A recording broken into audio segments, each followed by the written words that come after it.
Researchers from Cornell University and the National Park Service have discovered the remnants of a wooden fort in Alaska, the Tlingit people's last physical bulwark against Russian colonization forces in 1804.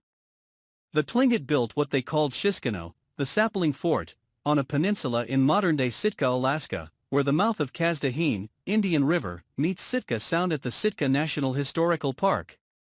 The fort was the last physical barrier to fall before Russia's six-decade occupation of Alaska, which ended when the United States purchased Alaska in 1867 for $7 million.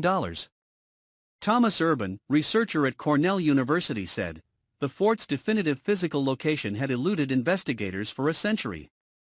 Previous archaeological digs had found some suggestive clues, but they never really found conclusive evidence that tied these clues together." The researchers discovered the site using geophysical imaging techniques and ground-penetrating radar, a non-intrusive method that uses radar pulses to image the subsurface. To find Shiskano, Urban created a grid to see if the electromagnetic induction methods could spot the potential outline of the fort, and then created a small grid for dragging the ground-penetrating radar. "We believe this survey has yielded the only convincing, multi-method evidence to date for the location of the sapling fort, which is a significant locus in New World colonial history and an important cultural symbol of Tlingit resistance to colonization," Urban said.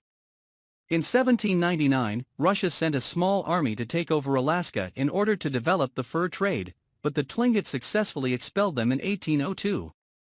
Expecting the Russians to return, the Tlingit built a wooden fort over 2 years, the trapezoidal-shaped Shiskano. The Tlingit armed it with guns, cannons and gunpowder obtained from British-American traders.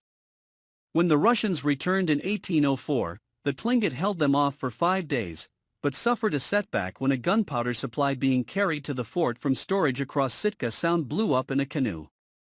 The Tlingit clans escaped Shiskano by night across Baranof Island, to Chautalay-Withakute-Now, Halibut Man Fort, and the Russians then established a trading post at what is now Sitka.